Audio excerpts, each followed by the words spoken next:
استعد المنتخب المغربي الدور الثاني في المونديال عندما يواجه المنتخب الاسكتلندي في بوسطن الليلة في تمام الساعة 1 صباحا بتوقيت. وإن شاء الله نقول سيروا سيروا يا أولاد وديما مغرب وديروا النية وانتصار عربي يفرحنا كعرب، وإن شاء الله انتصارات عربية تستمر في الجولة الثانية بداية من المغرب في مواجهة اسكتلندا. لتكون البداية بالتمنيات ونقول إن شاء الله أنه هذا يكون أول فوز لمنتخب عربي وتعقب بعد ذلك انتصارات اخرى لمنتخباتنا العربيه التي ستتوالى مبارياتها بعد ذلك. ثم ايضا هي مباراه فيها عبق من التاريخ، لانه مباراه تذكرنا ب 98 ظهور لمنتخب اسكتلندا. طبعا منتخب 98 لما واجهناهم في اخر مباراه عن دور المجموعات وفاز المنتخب المغربي 3-0، ولغايه الاسف برغم من هذا الفوز لم ينجح في العبور الى الدور الثاني، لانه كانت في قوسين في مؤامره نرويجيه وبرازيليه. هذه ذكرت شاهدوا فرحه صلاح الدين بصير الزئبق، سجل هدفين في هذه المباراه، وسجل ايضا كاماتشو هدف اخر. هو هذا هدف كاماتشو يا مشاري. نعم، شايف كيف هزم الحارس. اكيد انت كنت حاضرها يعني. ها بدر كان حاضرها. هذا من بدر من اللي وقعوا ميثاق تاسيس الامم المتحده. صحيح. نرجع الى اليوم، لكن واحنا نشاهد هذا الانتصار. لكن ان شاء الله يكون انتصار جديد اليوم. لكن لا شيء من الامس يشبه اليوم. نعم. مباراه صعبه بكل المقاييس، لا يمكن اننا ناسس على مباراه البرازيل لنقول بانه بمقدورنا نفوز، وحنا بمقدورنا نفوز، لكن يجب ان تحضر الصرامه والانضباط في التعامل مع منافس قوي جدا. منافس هو الان موجود، لكن الامال والتطلعات والامنيات ان شاء الله في اول انتصار تأكيد عربي ان شاء الله يمثلنا، والانتصار يبدا من اليوم بالتاكيد يا مشاري. تطلعاتنا واملنا انه يتحقق ايضا.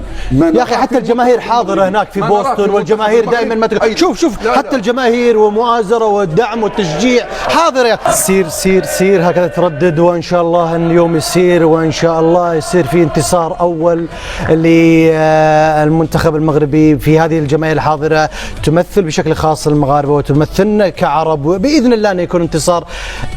الامال والامنيات كبيره، لكن يجب أن تستمر نفس الرغبة، نفس الروح، نفس القتالية، ونبني كما تفضلت على تعادل أمام منتخب برازيل. طبعا، والمباراة تحتاج إلى مقاربة مختلفة عنها اللي كانت في البرازيل. مباراة يجب أنك تواجه هذا المنتخب اللي عنده جموح لكي يحقق على الأقل نقطة، لأن نقطة أمام المغرب تعني له أنه يتأهل إلى الدور الثاني. فبالتالي مباراة صعبة، لكن عندي ثقة كبيرة من أن من أسسوا لطريق المجد منذ قطر 2022 قادرين على أنهم يمشوا في نفس الطريق إن شاء الله. نبيل، أنا صراحة متفائل. لمست التفاؤل. نعم. لأن بدر اليوم متفائل إن شاء الله، لكن بحذر، بشيء من الحذر. دي كرة قدم، دي كرة قدم يا عزيزي. أنا متفائل وسجلها علي إن شاء الله. سيكون أول انتصار إن شاء عربي بأقدام منتخب المغربي، وستلوه إن شاء الله انتصارات أخرى للمنتخبات العربية إن شاء الله. المنتخب المغربي أصبح خبير بمثل هذه المباريات. الخبرة اللي اكتسبها في المباريات الأخيرة خاصة في مونديال قطر يخليه يعرف كيف يتعامل مع مثل هذه المباريات.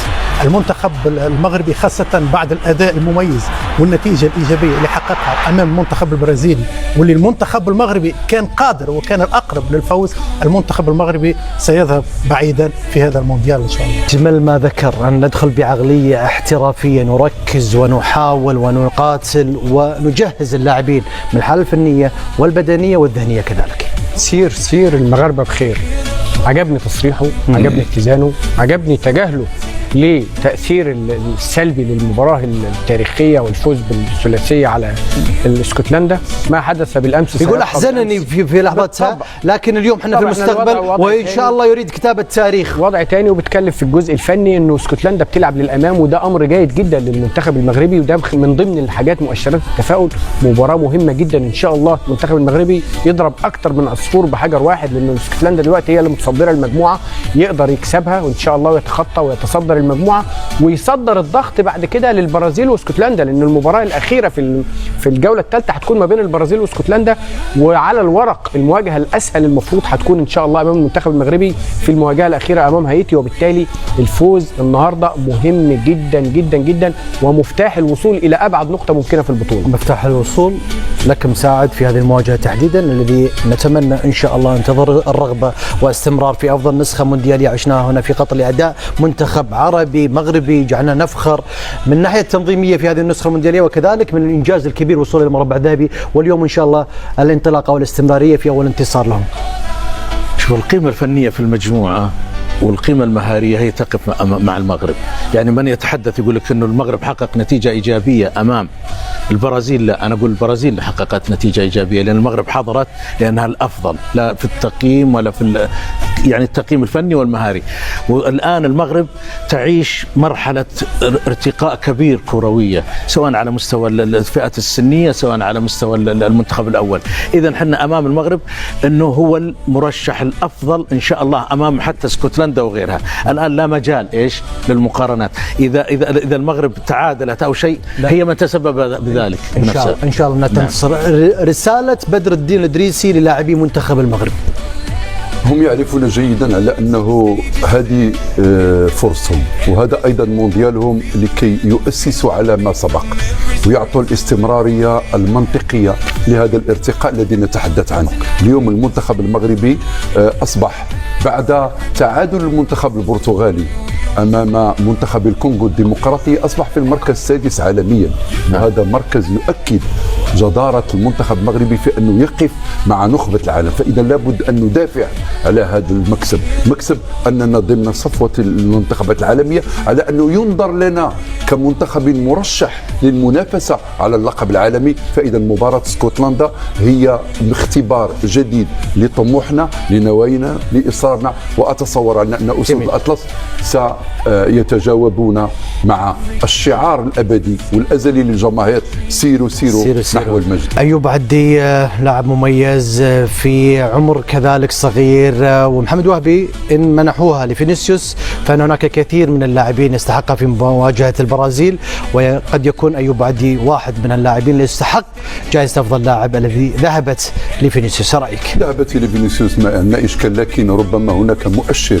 يقول على أن بوعدي كان أفضل رجل في هذه المباراة، أنه اختير ضمن المنتخب أفضل لاعبين للجولة الأولى في دور المجموعات، ولم يتم اختيار فينيسيوس لأنه تم اختيار مبابي، تم اختيار ليونيل ميسي، تم اختيار هاري كين. أنت تختار من تختار، فبالتالي أنا أتصور على أن هذا الولد مثل مفاجأة رائعة للذين لا يعرفون. وأنت تشاهد هذا الأداء، نحن من نعرفه. ماذا شعرت؟ لا، شعرت بالفخر لأنه هذا لاعب ما شاء الله 18 سنة ويلعب بهذه الطريقة، وكأنه في عقله في رأسه كمبيوتر يعمل ما شاء الله على ضبط على ضبط الأبعاد، بمعنى أنه يعرف متى يراوغ وأين يراوغ وخطورة عندما يراوغ. فبالتالي أنا أتصور مكسب رائع جدا ممتاز لكرة القدم المغربيه، وسيكون من نجوم هذا لاعب مميز. مكسب نشوفه انه مكسب بالضبط، هذه هي الكلمه، مكسب لكره القدم المغربيه. انا نشوفه انه يمثل الجيل القادم للكره المغربيه، لاعب ليس فقط مهاري لكن لاعب الاكثر من هذا في سنه يتميز بالشخصيه هذه. يعني نادرا وين تلقى لاعب صغير السن وعنده شخصيه، كيف ياخذ الكره، كيف يخرج بالكره، كيف يتعامل مع زملائه في الملعب، عنده نظره ثاقبه. هذه مميزات تخلي منه انه لاعب عنده مستقبل كبير. حتى تقارير فرنسيه كانت تحكي من ايام عن زيدان كيف حاول اقناعه بالذهاب الى المنتخب الفرنسي. سويسرا تقسو على البوسنه وتفوز عليها بنتيجه 4 أهداف لهدف شهدت جميع اهدافها في اخر ربع ساعه. امتعت واطربت، وفي رقم كذلك سجل المنتخب السويسري 4 أهداف في مباراه واحده بكاس العالم للمره الاولى منذ عام 1994 امام رومانيا. تخيل ان الدقيقه 74 امس النتيجه كانت سلبيه، لكن لا تامن حال الكره الا مع صافره النهايه. بداية مباراة جميلة في كل الأحوال بين منتخبين كانوا إلى درجة كبيرة كانوا يتقايصان، يعني في مستوى واحد، لكن من غير المباراة، من قلب تضاريسها جملة وتفصيلا البدلاء.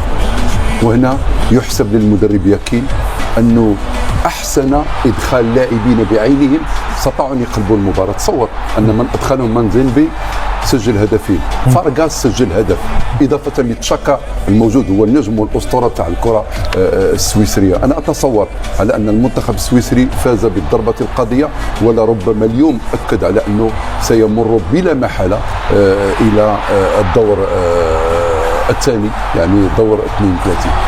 جون مانزيمبي افضل لاعب في المباراه الذي دخل كبديل، سجل هدفين، لاعب نادي فرايبورغ الالماني. مباراه كانت جميله حتى قبل تسجيل الاهداف، لكن الاجمل ودائما ما نردد ان الاهداف حضرت وشاهدناها من الطرفين، 4 أهداف مستحقه لسويسرا وهدف، هذا الهدف تحديدا للبوسنه. بما ان انت ذكرت مانزيمبي عنده رقم جيد في هذه المباراه، رقم مئوي، لان هو احرز الهدف رقم 2800 في تاريخ نهائيات كأس العالم. التاريخ بيقول ان الهدف رقم 1 في البطوله احرزه الفرنسي لوران في النسخه الاولى 1930. يعني اتحدى انا وياك، كان عندي رقم ثاني بعد. انا وياك رقم ثاني يعني. اللاعب اصغر لاعب في تاريخ يسجل هدف كبديل وهو في عمر 20 عام. طيب خلينا اكمل الارقام. احنا قلنا الرقم 1 في المونديال لوران، في لاعب منتخب فرنسا في النسخه الاولى. الرقم 1000 الهولندي روب في نسخه 78. الرقم 2000 السويدي ماركوس في نسخه 2006. الرقم 2500 اللي احرز الهدف رقم 2500 فخر الدين بن يوسف اللاعب التونسي ما شاء الله، اللي احرز الهدف 2700 كان ميسي في دور ربع النهائي في البطوله في نسخه قطر امام هولندا. والنهارده الرقم 2800 بيحرزه مانزيمبي النهارده حابس المباراه. الرقم الاهم بقى ما شاء الله، الرقم الاهم بقى في المباراه، الرقم الاهم في المباراه انه دي اول مره في تاريخ نهائيات كاس العالم يسجل 5 أهداف في اخر 20 دقيقه في الوقت الاصلي من البطوله منذ بدايه البطوله. لا بدر تاخذ وقت غيرك. شوف بدر يا بدر تتكلم تاخذ وقت مساعد ونبيل، يعني انت تتكلم بدر قال انه مباراه جميله جدا في الافتتاحيه للمباراه. انا اقول لك مباراه ثقيله الدم، وكانت الحقيقه يعني لم تصحوا من رقادها الا عند الدقيقه 74. مباراه ممله، بعد دقيقه 74 اصبحنا شوف مباراه صابر، مباراه مثيره جميله. بس هو بكمل راحت لزاويه ثانيه. لا تضيع، لان ضاعت راحت خلاص. اذا ضاعت ما راح ترجع. يلا تفضل اذا راحت خلاص. بدر المباراه لم تصحوا من رقادها الا بالدقيقه 74. ايوه بالدقيقه 74 تسجل الهدف. شفنا مباراه مختلفه مثيره بتبديلاتها بالاشياء، اصبحت مباراه اخرى جميله جدا. لكن من يتحدث عن المباراه حتى من بدايه حتى الدقيقه 74 كنا نشاهد شيء مختلف ابدا، كور طويله، كور عرضيه، يعني اصبح يعني الجماليه والمتعه في تسجيل الاهداف. لا لان نبيل شكله 74 بالتبديلات. اذا احنا امام مباراه ما توصف بانها كانت جميله. ممتاز. نبيل نبيل شنو نبيل؟ ضحكنا معك والله عند بدر. شوف المباراة فيها الأهداف. جمال كرة القدم في الأهداف. يعني مباراة ممكن تكون أحسن مباراة بس تنتهي بأهداف 0-0 تكون بلا نكهة، لكن لما تكون فيها مباراة 5 أهداف هذه مباراة يعني على الأقل يحسب لها هذه. أنا ننظر للمباراة من زاوية أخرى. ممكن المنتخب القطري اليوم اللي في حاجة إلى ترميم المعنويات للاعبين ممكن يلعب على نتيجة المباراة هذه اللي هو تعادل مع سويسرا، والبوسنة والهرسك اللي خسر برباعية أمام سويسرا. هذا الجهاز الفني ممكن يلعب على النقطة هذه لترميم معنويات اللاعبين، يعني فرصة مواتية أمام المنتخب القطري للعودة. تفضل بدر، لازم نقول احنا شنو الموضوع بس. نقطتين. الابتسامة. لا الله يديمها. المساعد انا بتوجه المساعد لأنه طيب. قال بأنني قلت مباراة جميلة.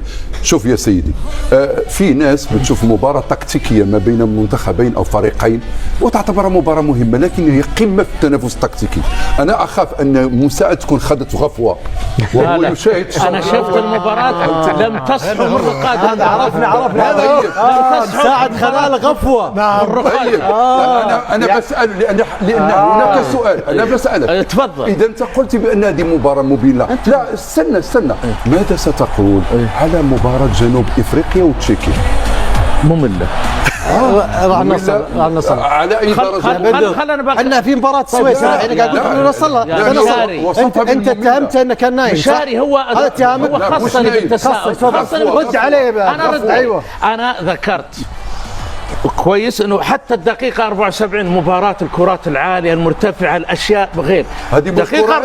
خليني بقول بعد التبديلات اللي تكلمتوا عنها، بعد التبديلات دقيقة 74 انطلقت المباراة تكون مثيرة. اذا حنا امام 15 دقيقة مثيرة من المباراة، لكن ما تحدث اقول لك المباراة كانت جميلة، كان فيها التنافس. وايه المشكلة لما تنام؟ احنا في مباريات بتدعو للنوم بصراحة، بتشجع بس انها الدقيقة 74 صح. لكن يا مساعد لا تصفني باني اخذت غفوة. لكن انت ادرى مني ان العبره بالخواتيم.